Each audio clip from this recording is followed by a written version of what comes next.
నీరు నిమ్మల కింద గన్నెర్ల కింద వంగి పూలే రంగ కొంగందుతూనే వంగి పూలే Ranga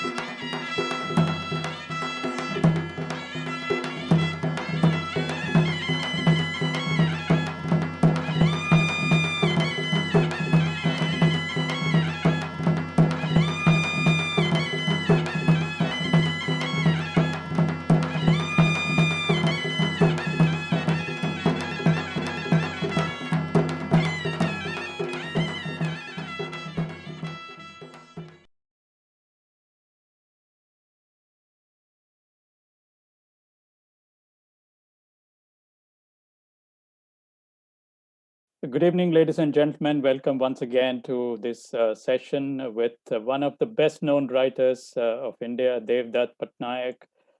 We are delighted to have you with us, Devdutt.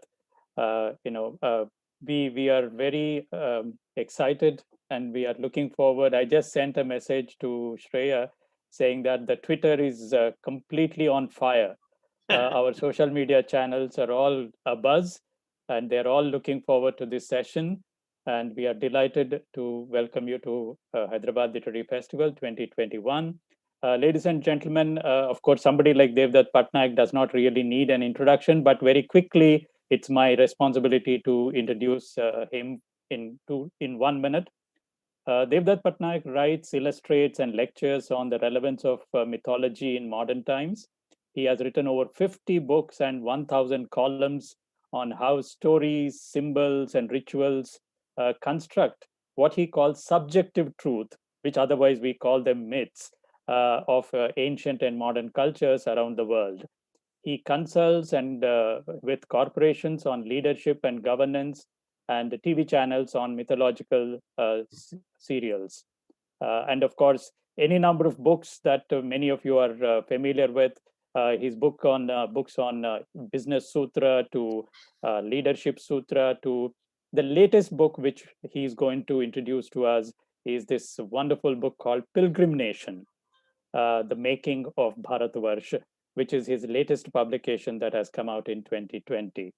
And he is someone who has made myths accessible and mythology accessible to general readers, and he has brought modern relevance to what we called myths, which we always thought were very anti-history. But here is Devdutt, who has made them relevant to our times. And this, ladies and gentlemen, this evening, he is going to talk to us on his latest book, Pilgrim Nation. He will give us a talk. And Devdutt, I'll disappear for now, and I'll come back after 35 minutes with our audience questions. And we are looking forward to your session. All yours. Over to you. Thank you. Thank you so much. It's always a pleasure to talk about books. And for me, this book, Pilgrim Nation, was a very long journey. You see, the whole idea was everybody kept saying, what makes India? And everybody, whenever we talk of any country in the world, how was Europe created? How was Europe was created because during when Islam rose in the 1400 years ago, the Arabs conquered the southern part of the Mediterranean, and suddenly the northern part of the Mediterranean was separated from the southern part. The southern part was Islamic and the northern part was Christian, and that's how Europe came into being. And we don't realize that many of these concepts that we use today, how has America came into being? It came because Europeans traveled across the sea and they conquered a land and they created a new country. And it was a political movement. It was an economic movement. It was a religious movement. But how was India created? And really, India was created through pilgrim routes. It's something that we don't realize. We want to see history through the lens of kings, but we don't realize that common people travel slowly across the country, and they create a network of roads, and with these roads, new ideas emerge. So across India, you will have temples, rituals, practices which bind us culturally. So when we talk about things like Bharat Varsha or Jambu Dweepa, these ideas really refer to a land created by pilgrims. And I wanted people to draw people's attention to it. So India is not created by the British or the freedom struggle or by the Mughals or the Delhi Sultanate or by the Guptas or the Mauryas or the Rajputs. No, these were soldiers, these were empires, they were states, they were kingdoms, they were collecting taxes. But common man kept traveling, north to south, east to west. The Buddhists traveled to where Buddha was born, where he attained nirvana, where was he cremated. The Jains traveled to the different mountains that were associated with the Tirthankaras, the Girnar mountain in Gujarat, the Palitana mountains in Gujarat. They went to Karnataka, where Bhadrabahu and Chandragupta Maurya meditated for a long time, Shravan Benagola. So if you look at India from the point of view of pilgrimage, you suddenly see the whole country so beautifully united. And that's what this book, Pilgrim Nation, is about. And it's something that we don't understand, this culture, Indian culture. Everybody wants to look at things from a political point of view. They want to see it from an economic point of view. They want to see it from a religious point of view. And religious really is another word for politics. What I am talking about is spirituality. Common people believing and looking for gods and goddesses. I'm talking about Shravan Kumar traveling across the country or with a sling on his shoulder, carrying his old parents. And I'm asking myself, where did he travel? Where did he go? The story comes from the Ramayana about this old man, this boy taking his parents to pilgrim sites. And the story is also found in the Jatakas, a slightly modified version of it is found in the Jatakas. I have not mentioned it in the book, but when you go to see the Mohenjo-daro seals, one of the image that is repeatedly appears, a kind of a little emoji, is of a boy carrying, or a man carrying a sling on either side of his shoulder, very much like Shravan Kumar. So clearly traveling across the country is a very good, this is called the Coward. This is called the Coward. And, everybody I know in Delhi talks of Coward. When they talk of Coward, they think of the Coward Yatra, which takes place in Uttar Pradesh and Bihar in the Gangetic Plain. And right now has become a very aggressive militant festival. But traditionally, it meant young boys would travel all the way to the Ganga, take a pot of water, and carry it back to the village without placing it on the ground. And they would offer it to the village temple. This was the Coward Yatra. But North Indians don't realize that Coward is a very important ritual associated in the South, associated with Murugan. And I grew up in Bombay.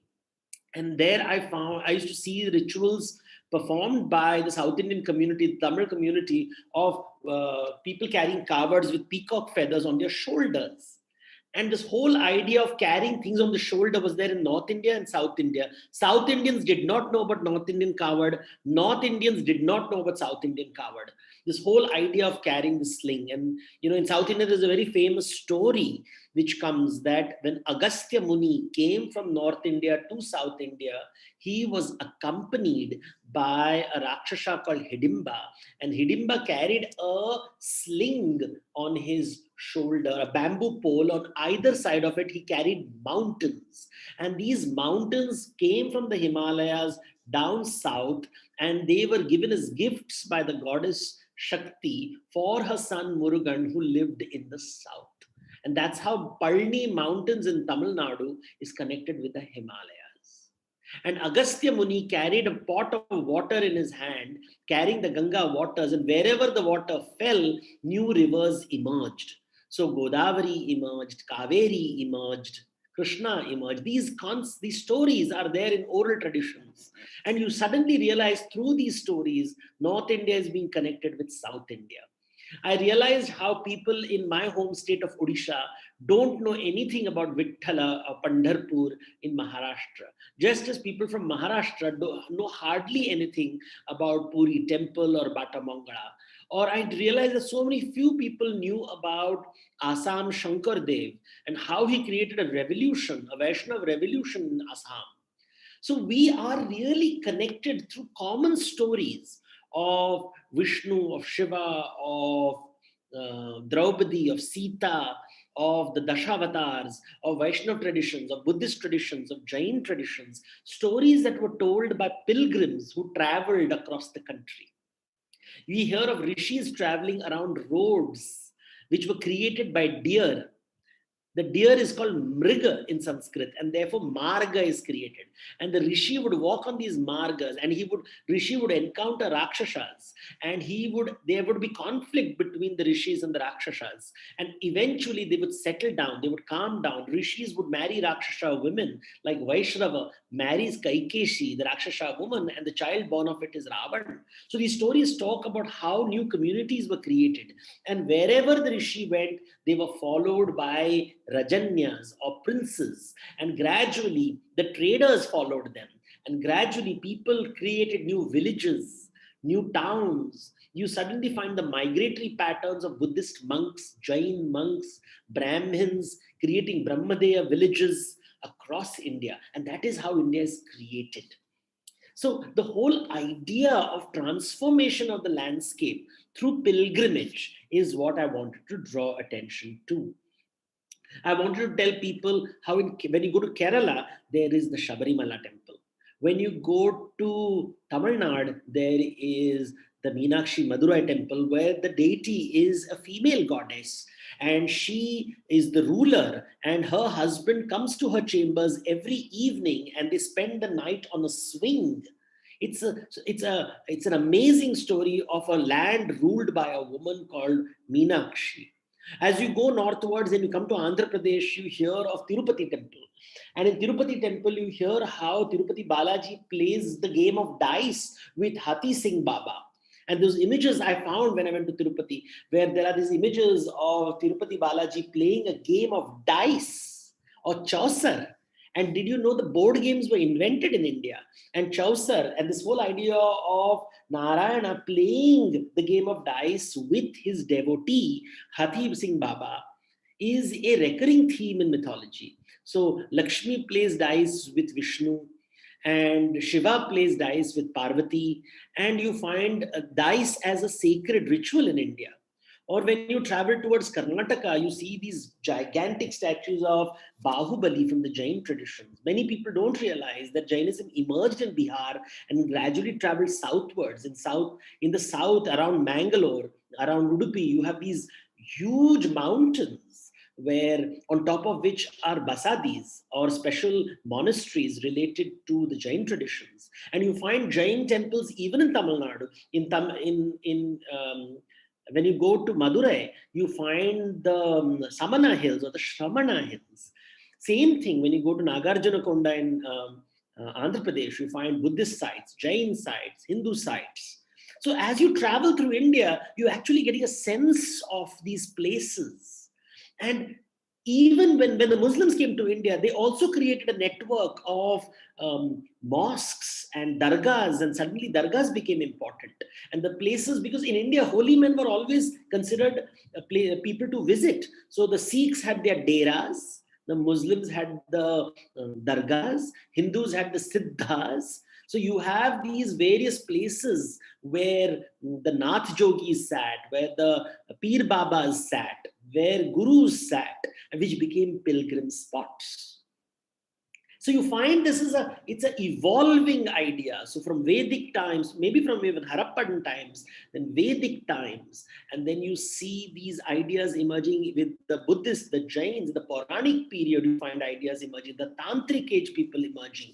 And I selected 32 spots. Why 32 spots? Because, I had heard of Raja Bhoj found Vikramaditya's throne, and on the throne, he found 32 images of women, yoginis, who asked him whether he has 32 qualities to be a great king.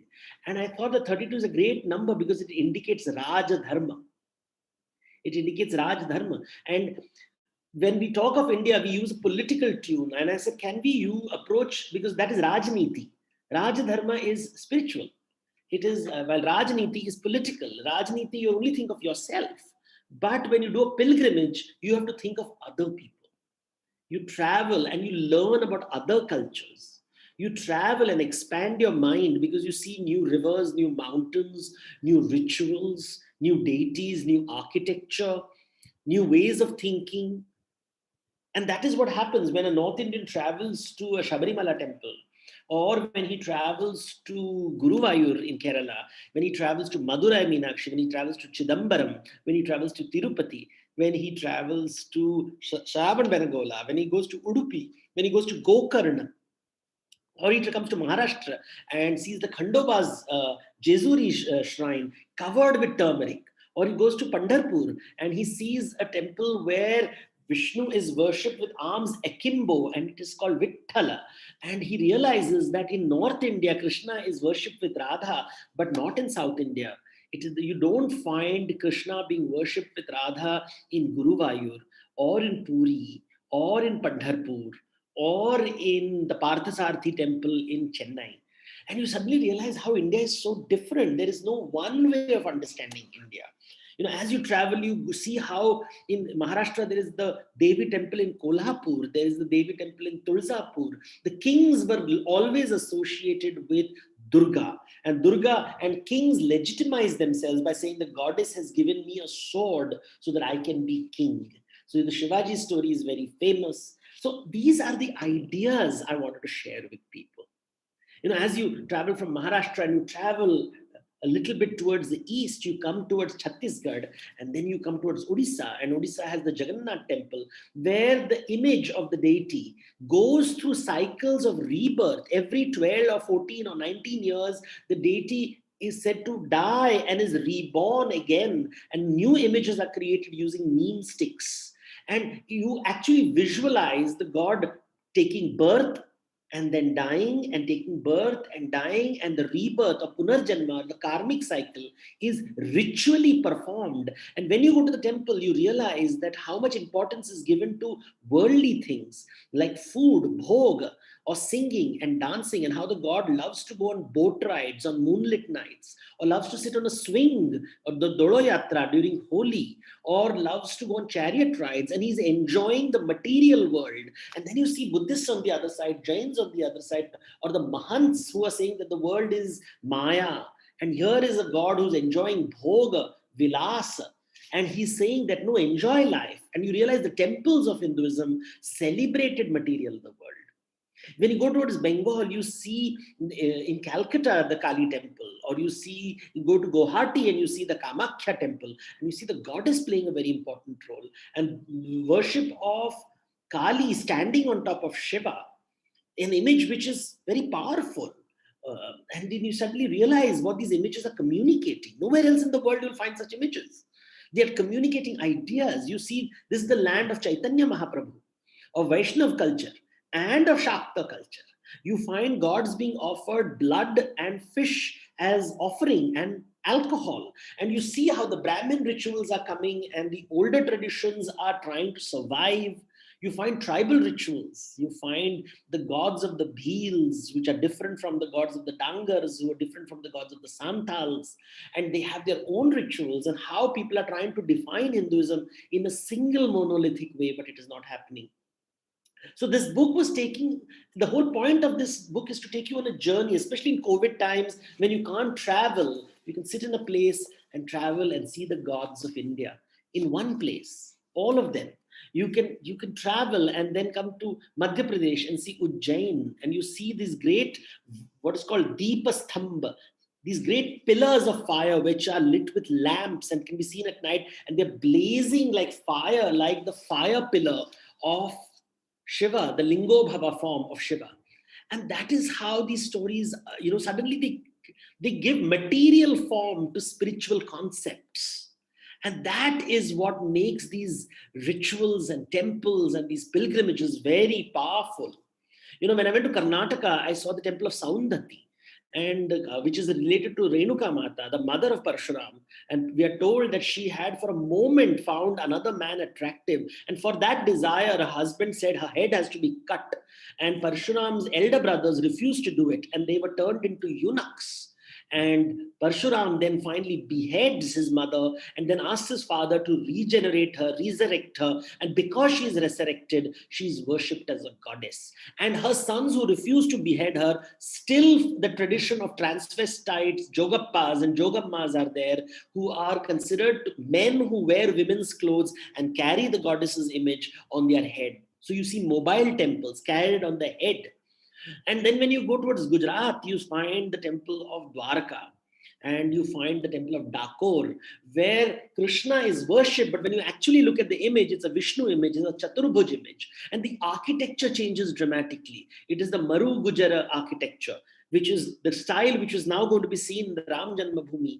It is a very Gujarat, Rajasthan style of architecture, very different. It does not have the Gopurams of South India or the Nagara temples of Odisha, the Kalinga temples, which have a typical Amalaka structure on top, a round Amalaka structure on top.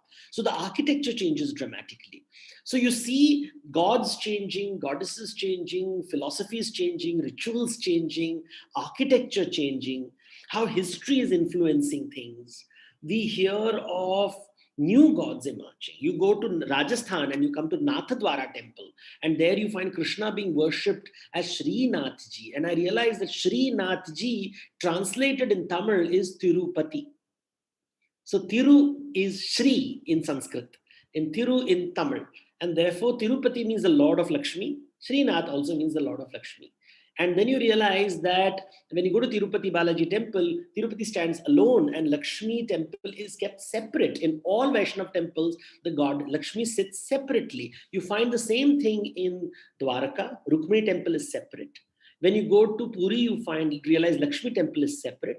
But in Shiva temples, Shakti is always with Shiva inside the same shrine, manifesting as the yoni and the pot of Ganga hanging on top of Shivalinga.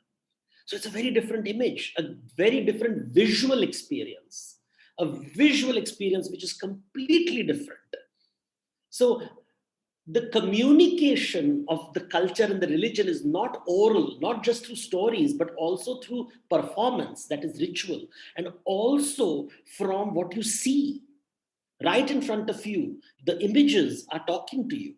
The Srinathji image with one-armed raise, wearing different clothes every time, is very different from the Jagannath statue, which is made of wood and does not have hands and feet, which is very different from the Vitthal statue with arms akimbo, or which is very different from the Guruvayur statues down south in Kerala with two arms, and is considered to be the child form of Krishna. Or you go to the Parthasarathi temple in Chennai and you find Krishna with mustache, the only time you find Krishna with a mustache. You don't find images of Krishna with a mustache. If you're in Chennai, go to the Parthasarathi temple, and in his hand, he's holding the conch shell, the Panchajanya shell. It's a very different form. It's a form that you don't see in other parts of India. It's not the flute-bearing Krishna of Vrindavan. And as you're traveling north, you're seeing the temples change constantly. When you go towards Jammu, you talk about Vaishno Devi. And when you talk about Vaishno Devi, really, it's not a temple, it's a cave. And in the cave, there are these rocks which are called Mahalakshmi, Mahasaraswati, and Mahakali. There is no image. It's not an anthropomorphic image. It's a cave, like the Amarnath cave, where there's an icicle which is worshipped. And where is Amarnath cave? It is in Uttarakhand. So caves are worshipped. And then you go to Banaras and you see rivers are worshipped in a specific time. When the Jupiter enters the constellation of Aquarius, you have the Kumbh Mela.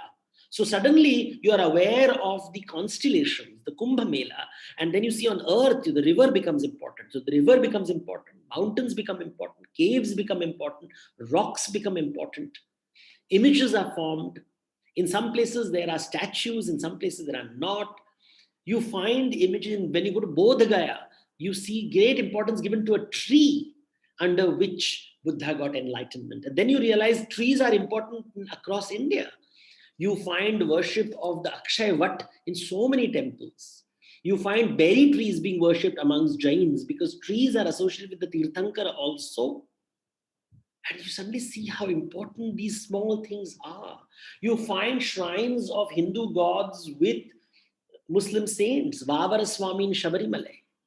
And you are like, oh, this is interesting. Or when you go to Goddess Shrine in South India, you will find Muttal Ravutan, or the horse riding guardian of Draupadi Amma, who is visualized as a Muslim man. And you're like, what are these images? What are they telling me about my culture? This is what India is made of. It is not made of by politicians who are hungry for power, busy with Rajniti rather than Rajdharma. And the mandalas which were created, the circular concept of kingship with the temple at the center. And there were, not all things were good. Women were not treated as equal to men. There was the caste hierarchy. There were ideas of purity and pollution. There was a lot of conflict. There was a lot of oppression. But the society emerged very differently from the Middle East or Europe or America. It was a very different civilization, very different from China. Very different from the cities of China. If you go to China today, they have wiped out their culture completely because they wanted progress and development to the point that they've completely wiped out their temples. They have removed all ancient traditions. And now they're trying to rediscover it very, very cosmetically. But China has lost its culture completely.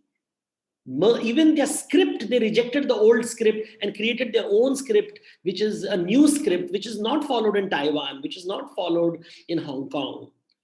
The old classical, it did evolve gradually. They just said that, no, everything which was traditional is wrong. And they rejected it. Now they're reclaiming it. But China has forgotten its culture. It is so obsessed with development and money and the new world that it forgets its pilgrim roots.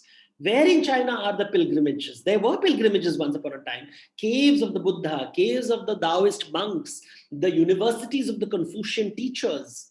In India, at some level, it is still there. Despite everything, despite all the changes that are happening in our country, we have managed to maintain the Jyotirlingas, the Shakti Pithas, the Char Dhams, the various places where the Buddha traveled, the various places where the Tirthankaras lived, where the Sikh gurus lived. Even today, when you go to Amritsar, you will see the Golden Temple. There's a tank in front of it, water. The Tirtha is a water body. And therefore, when you go to the Golden Temple, what you know, remind yourself is there is a Tirtha over there. And the Tirtha should remind you of the water tank in Harappa. 4,500 years ago, the water tank was sacred. And even now, when you go to Amritsar, the water tank is sacred. Next to it, the Guru Bani is read. The Guru Granth Sahib is open, the sacred Guru of the Sikhs. Here you find God has no form. So it's Nirguna, Nirakar, a very different idea of divinity. If you go to Lucknow, you find the Imam Bada of the Shiite Muslims. We would like to believe that Muslim is one single community, but that's not true. Indian Islam was very different from Persian Islam, which is very different from Arabic Islam. There's the Shia Muslims, there are the Sunni Muslims, then there are the dargahs of various peers. Dargah practices are not acceptable in Arabic Islam, but in India they're very much part. The Nizamuddin Auliya, the shrines of the various Sufi saints are not considered They are not considered halal in Orthodox Islam. But in India, there were many such shrines. In fact, Islam spread across India through the Pir Babas. And we don't know much about it. I mean, I was shocked how little I knew, despite spending 25 years in studying mythology. And I realized that only these 32 things don't capture everything, right? I mean, I talked of Varanasi, Saundhati, Vaishnav Devi, Manali, Dwarka. I spoke of Ranakpur in Rajasthan, which is the Jain shrine, of Shravana Benegula in Karnataka, Bodh Gaya, of Madurai, of Puri, of Kolhapur, of Simhachalam in Andhra Pradesh, of Tirupati, of Ujjain in Madhya Pradesh, Guwahati, Delhi, Hirapur, the Yogini temples in Bhubaneswar, or the Sharda temple in Pakistan. We don't realize there were still temples in Pakistan.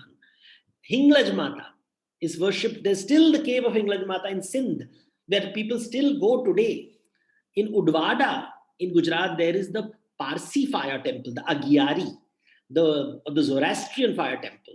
And while in Hindu temples, you remove chappals and enter the sacred space, in Zoroastrian temples, you cover your feet with cloth because your feet should not touch the ground. The ground is sacred, and therefore you cover it with cloth. In Srirangam, you have the concept of Vishnu or Sri Ranganatha Swami, who has a Bibi Nachiyar. He has a wife who is a Muslim princess who comes from Delhi. In Lucknow, you have got the Imam Bada. In Amritsar, you have got, as I said, the pool of nectar. You have got the water. You have got the Guru Granth Sahib. I spoke of Jezuri in Maharashtra, Nathdwara in Rajasthan, Pandharpur in Maharashtra again, Badrinath in Uttarakhand, Kedarnath. So Velankani, the church of Velankani, where it's a Catholic church. And Hindus go there because she's the goddess of good health. We see Mother Mary as part of the Amma traditions of India. And there are many, and there is the Lotus Temple in Delhi, which is the Baha'i temple, a modern 19th century idea which emerges. In Kolkata, you have the Kali Temple. In Agra, you have Taj Mahal. Now, is that a pilgrim site? It is for those who are in honeymoon. For all lovers, this is the site of love across India. The symbol of love. It is a mausoleum. Many people don't realize. They think Taj Mahal means it's a mahal, it's a palace. But actually, Mahal is the name of Mumtaz Mahal. And that is a mausoleum because the practice of burial was there amongst the Muslims. It was not there amongst at least the upper caste Hindus. Many Indians do not realize that in South India, especially in what is called the lower caste Hindus or other communities, many communities of Hindus, burial practices are there. I mean, it's not part of the pilgrim nation, but as you go on pilgrim routes, you realize these things. There's different practices which are there.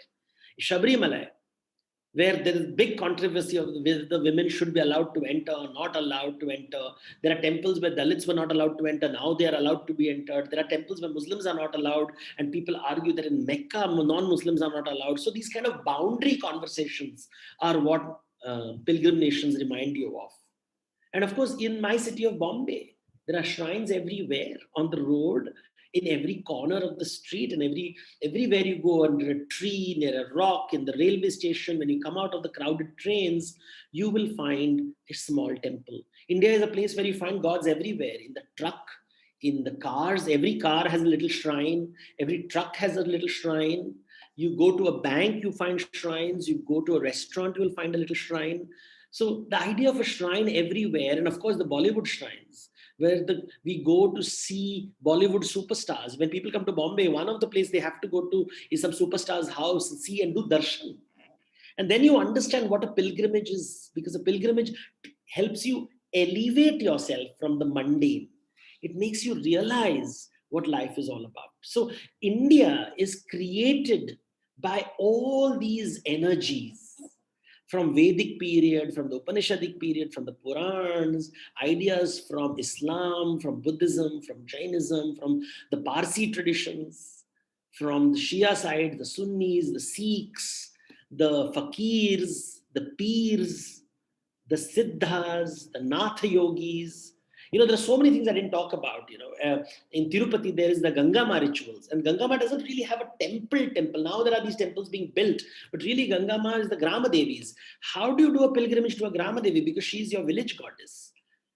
Those are things that you can't cover in these books. Or how do you talk about Thayyam rituals, where the god enters the body of a person? In Kerala, you have the Thayyam rituals, or you have the Bhutakolam rituals of the Tulunadu. So all this is what makes India. And that is something that people don't understand. India is not about the so many states and so many capitals and per capita income and GDP. That's important. That's important from an economics point of view and a political point of view. But from a spiritual point of view, it is about diversity. It is about worshipping different kinds of gods. It's about worshipping gods who can take the form of plants, animals, rivers, mountains, rocks, male, female, half animal, half human, sometimes with 4 hands, sometimes with 10 heads, men who kill monsters, goddesses who dance on the chest of the gods, gods with elephant heads, gods who sit on top of mountains, who sit on the riverside, gods who manifest only sometimes in a year, gods who live in deserts, in mountaintops, who travel from north to south and south to north. All these ideas is what makes India. It's a woven tapestry of pilgrim roots.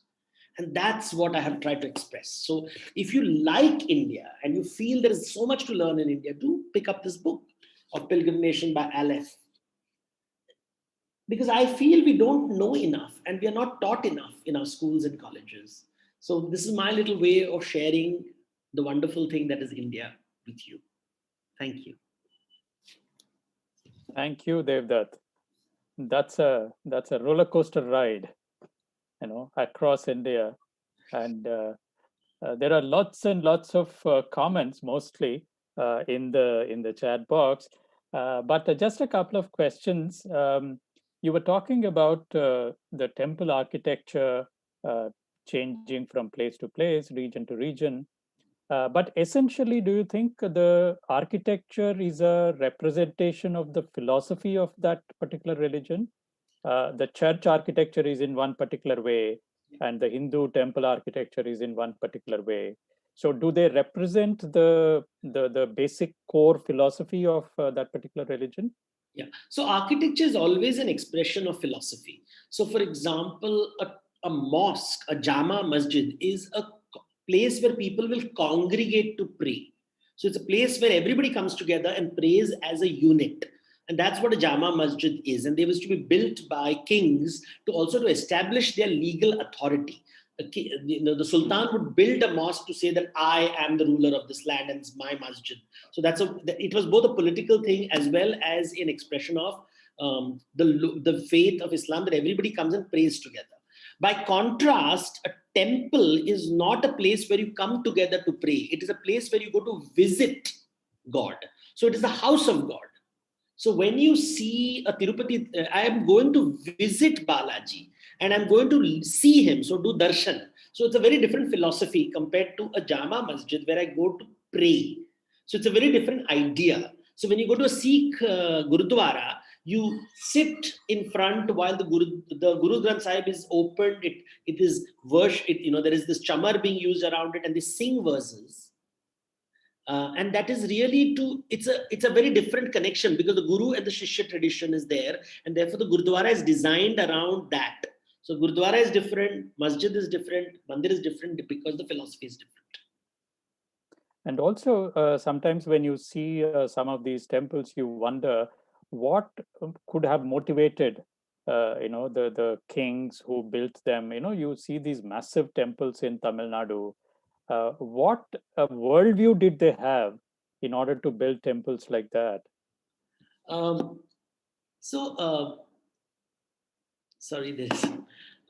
They had the worldview really was that the land the king was not the ruler of the land in India. It is the temple which was to which the gods were, the land was dedicated to the temples, and the king was the representative of the temple. So in the older literature, the word for the king and the king's palace and God's temple was the same, Kovil. So Kovil means both the king's palace as well, the darbar of the king and the house of God is one and the same. And originally that is how temples emerged, because in a way the temples were an institution. The kings can come and go, but the temple will not go. So the temple was the central, it is a way of saying, you see this in Udaipur also, they'll say Eklingji is the real king. Or amongst the Sikhs, they said that the true ruler is the Granth Sahib, and we are just the representatives of God. So this idea emerges, and therefore temple becomes more important. And temple is how I show my power. So we don't realize the same year that Mahmud of Ghazni came to India, Rajaraj Chol had made a great expedition from south to north and had conquered as far as, he had gone as far as Bengal and had brought statues of Shiva from Bengal and Kalinga down to south to establish his greatness. In the old, the way of conquest in India was very different from the way of the raids which were taking place by the Persians. So this idea of temple and kingship is very closely related. So do you think in that sense, the modern diasporic temples that we have in North America, etc., because you said that a masjid is a place where people congregate. It is built, the architecture is based on the idea that people should come together, and we know that temples have always been centers of culture and so on and so forth. So are these very different? I mean, although you are saying that we go to visit a god rather than as a place of congregation, but a temple is never really only a religious place. Well, we can make it nowadays different things, but temples are the house of God. So because it is the deity inside is considered Swarupa, and Prana Pratishtha is done. So he's awoken, he's given food every day. So you're actually going to someone's house who's sleeping, getting up, eating food, performing rituals. And by the way, for his pleasure, there is the art, there is music, but it exists for his pleasure. So it's called Seva in the Nathadwara traditions. So in the Nathadwara tradition, the whole temple is called a Haveli. And in the Haveli, the resident of the Haveli is Krishna. And therefore, the whole thing revolves around a person. You're actually going to the house. It's a private property. It's and in fact, that has led to legal issues in India because the temple belongs to the resident of the temple, which is the Devata. And this concept is not there in Islam. This concept is not there in Jainism also, or in Buddhism, where it is more a memorial to a Tirthankar or a memorial to the Buddha. But here it is a residence, not a memorial, it's a residence. It is a living image. So Tirupati Balaji is considered to be living in Tirupati. When you go to that idea of Prana Pratishtha is very, very central to a Hindu temple. Of course, now you also find these rituals in North America. Prana Pratishtha can be done anywhere. So that's not a big deal. But one must separate this social gathering space from a temple. So temple, nowadays, of course, many temples like the Swaminarayan temples are in many ways like memorials. They are not Swarupa. The Swarupa concept is very Agama. And it's only if you follow the Agama rituals or if the deity exists there, as in Vaishno Devi, there is no Prana Pratishtha because it is considered Swayambhu. So these ideas, not many Indians nowadays, educated Indians, we are distant from these traditions. So we don't know about Agamas, Swarupas, Swayambhus. We just put an image there and say, okay, I worship, which is fine. I guess that is also its own modern 21st century version of it. But we must not forget the older versions or try to mock them. Yeah, in fact, a question in a way related to that is what you are talking about as Bharat Varsha. Is it? Can we equate it with the modern notion of the nation, which we usually associate with 19th century Europe and etc. So are these two different concepts? Are we? Nation is not a modern idea. It is a tribal idea. So it is all tribal communities call themselves nations. So really, we are going back to some primitive structure. See, please imagine the modern society has borders. You can't move from one place to the other without a visa and a passport. 100 years, we could travel across the world without visa and passport. So modern society is really a very primitive method of imprisonment. So let's be very careful of these ideas like nation states. They will come and go, but ideas like mountains and rivers will always last. So I'm not very fascinated by ideas like nation states because they just sort of very cleverly lock in people and don't allow them to travel across the world. We have been locked in by these boundaries which are created by man. In Africa, tribal communities have been destroyed by nation states. Correct. So let's not glamorize the nation state. It is an extremely destructive idea where foreign countries can invest money and take money out of India, but we cannot ask them for taxes. Correct. So these nation states were created by people who were not that smart. So let's not call it modern. They are 20th century ideas, but they are and I'm sure in the future somebody will write papers about how nation state destroyed civilizations. Correct. Yeah. And, one of the things that is also asked is, when somebody like Shankaracharya travels, from one end of the country, from South India to, Kashmir, what was the kind of intention with which he carried that, and how did he manage this diversity? I mean, what languages was he communicating in, and so on? So very good question. First we should ask ourselves, did Shankaracharya look the way Amar Chitrakatha portrays him? So, we show this white man. Why is he fair? How do you know Shankaracharya was fair? Why does he look like a fair man? First of all, let's ask that question. How do you know he did not have a beard? Why is he never shown with a beard? Where did this image come from? Just as Jesus Christ is imagined as a white man when he was actually an Arab, Shankaracharya was from Kerala. Why is he visualized as a white, fair man? There's not even one image I've seen where he's shown as dark. First. Second, we should ask questions like, which language did he speak? Yes, he spoke Sanskrit, but did he speak Malayalam? But Malayalam emerged only in the 13th century. 8th century, when he lived, he would have spoken a kind of a proto-Malayalam or maybe a different kind of Tamil. He was the first man to use the word Dravida for southern India in 8th century. And that was the time when the Alvar poetries were being composed. That is the time when the Nayamnar movement was taking place in Tamil Nadu. Was he exposed to all that? In North India, the Rajputs were rising at this time. You have the idea of the Rajaputra emerging and the Agnikulas emerging in North India. You have Harshavardhan in Haryana, Kannauj as a center of power. But we should also remember that all information of Shankaracharya comes to us only from the 14th and 15th century. So almost 600 years after where he theoretically lived. And it really comes from hagiographies known as Digvijayams. So we really don't know much about Shankaracharya. We are imagining him, and he's been appropriated in the nationalist discourse that he united India by traveling north, south, east, west, and he created akhadas to defend India from foreigners. These are later narratives that were joined to him. But then in India, nobody cares for history anymore, so it's okay. We can create our own fantasies and talk about it. And also, I think, you talked about image building. Somebody here, I can't quickly find the name, but somebody asked the question about the image of the Bharat Mata. How in a secular country we have created this image, which, as you said, how do we know? How do we know? And how do we imagine? Humans create our imagination. Correct. The image of Bharat Mata was the idea of land as a woman. Is a very old idea. It's not unique to India. So you have Lady of Liberty or Lady Columbia in America. You have Britannia in the British Empire. So Indians also wanted their own goddess. First, it was called Bongo Mata, which was created in Bengal. Andhra Pradesh has its own goddess. I know the image of the goddess holding a sheaf of rice in her hand. I've seen it in Hyderabad. Odisha has has Utkala Devi.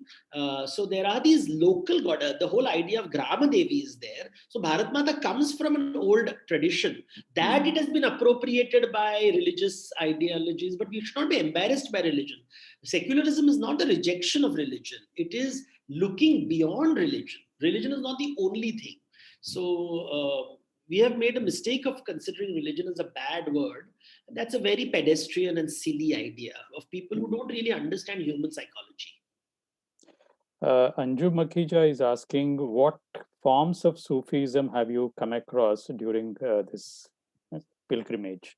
So Sufism is a very 21st century word that is used very casually in India as a kind of a secular version of Islam. One must remember that Sufism is not acceptable in Orthodox Islam at all, because it talks of mysticism and union of man with God, which is very similar to Vedantic ideas, and these ideas emerged. Also, Sufism was not always non-violent. There's Ghazi and there's Sufi, and Ghazi and Sufi, they can't differentiate between them. If you go to Bangladesh and all that, you have Ghazi Pir who ride crocodiles, who ride lions. They are very much like Nath yogis, the Siddha yogis that you find, Nath Siddha yogis, which you find across India, like Gorakshnath, Machindranath, Jalendranath. So they are magical as well as mystical, as well as providing legal services. Also, they helped in the spread of Islam in Bangladesh, especially, and in Sindh and Punjab areas. So these are the Sufism. So I saw Sufism at different angles: the political angle, the economic angle, the musical. Not just that Khwaja Mere Khwaja mystical movements. It's not. It's the silsilas and the tariqas were combination of both political, economic, and spiritual centers, which is what most of these Babajis were. Even today, you'll see how Babajis do play an economic role. They play a political role. They have vast properties. All Babas, if you see in South India, is famous for its Mahants and its Babas and these gurus. You have one guru dies, a new guru comes over, and every guru is politically connected. Every guru seems to be extremely rich, though he talks of Atma and Fana. So Sufis are exactly the same. They had access to a lot of wealth. They had a lot of popularity, and sultans had needed the support of Sufis to be kings. So it's Sufism is to be seen in the entirety, not just as this singing, dancing dervishes. Uma Sridhar is asking, South Indian temples also functioned as records of daily life of people, apart from being the living quarters, living abodes of the gods. Didn't they function as seen in for example, in the sculptures on the walls? They also functioned as records of daily life of ordinary citizens. We have to be careful in how we see art, because art does not necessarily represent what people are living. It is also representing what people imagine. So the whole idea of the perfect imaginary world. So even today, Jain temples are built, and you go to the most modern Jain temples, or you go to now the new Ram Janmabhoomi temple, which is built, and you look at the art and architecture. Does it represent your life and your day-to-day life? It doesn't. I mean, I don't think Ram Janmabhoomi temple, which will be built, will show images of your life and my life. It will show a mythical imagery of the people. And since it's controlled by celibate monks, I don't know whether erotic art will be there allowed in those temples. While erotic art is part of Khajuraho, is that to be seen as day-to-day life? So we have to be a little careful of looking at artwork and assuming they are a day-to-day life.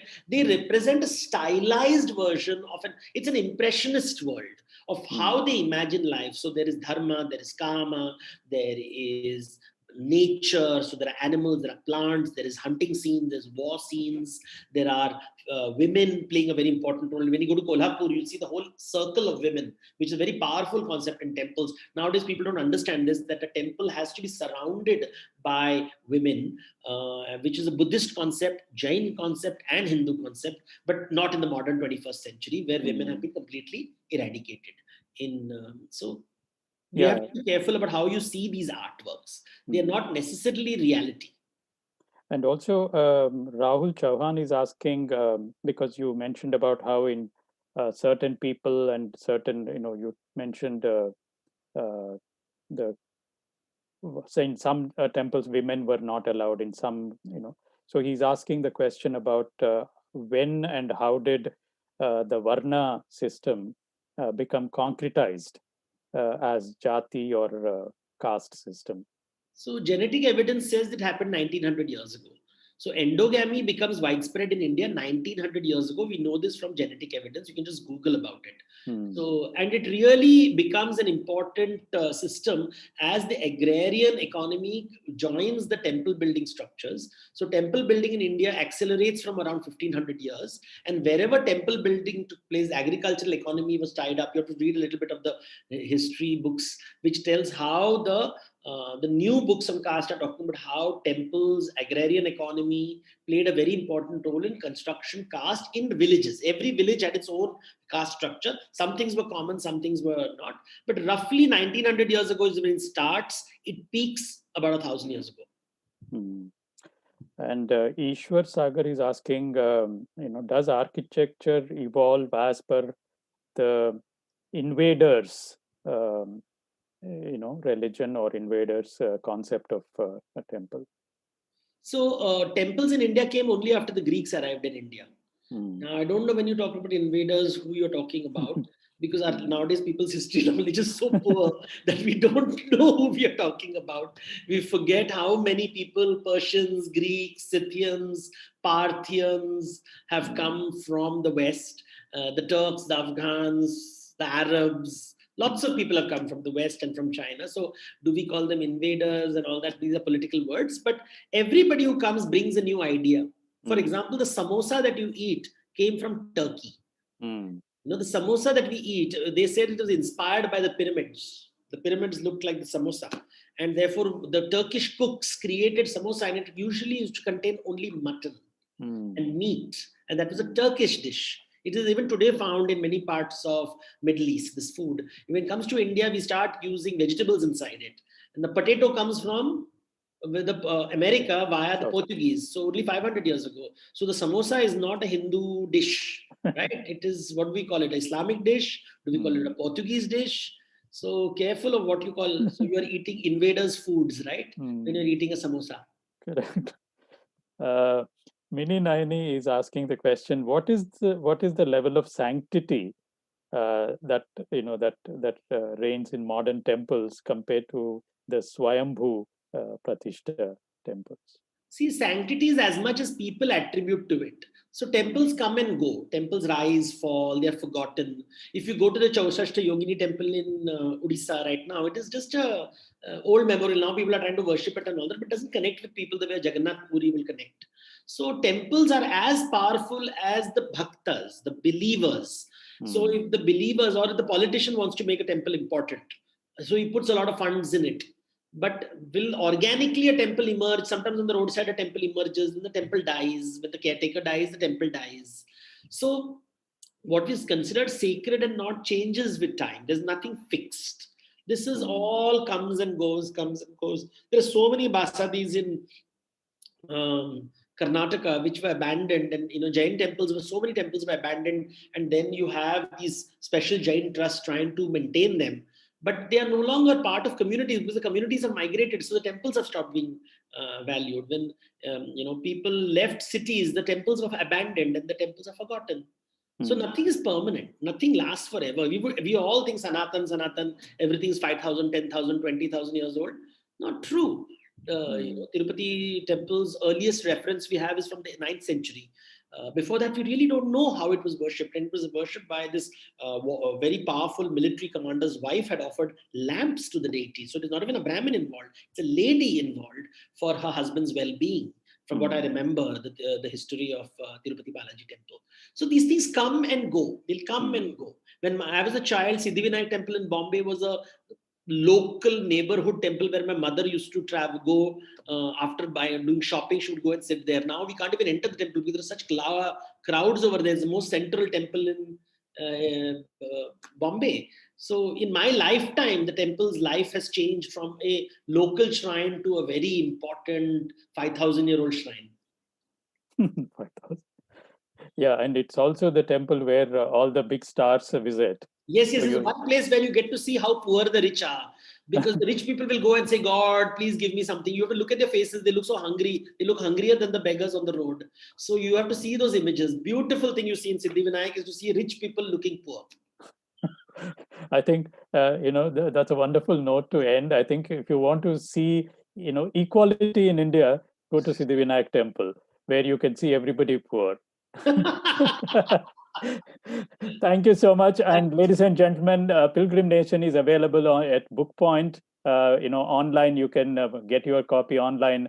The address is in the chat box. Do catch a copy of Pilgrim Nation, a wonderful tour of India from a completely different direction. Thank you very much, Devdutt, for Thank this you. wonderful.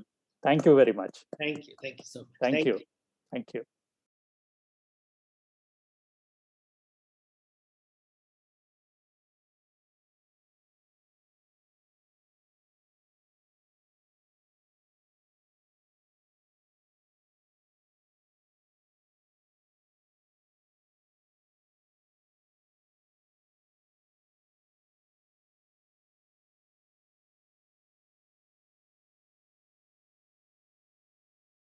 పున్నాము వెన్నాల కోలు పూసి కాసిందే కోలు పున్నాము వెన్నెల కోలు పూసి కాసిందే కోలు నీరు నిమ్మల కింద గన్నెర్ల కింద వంగి పూలే రంగ కొంగందుతూనే వంగి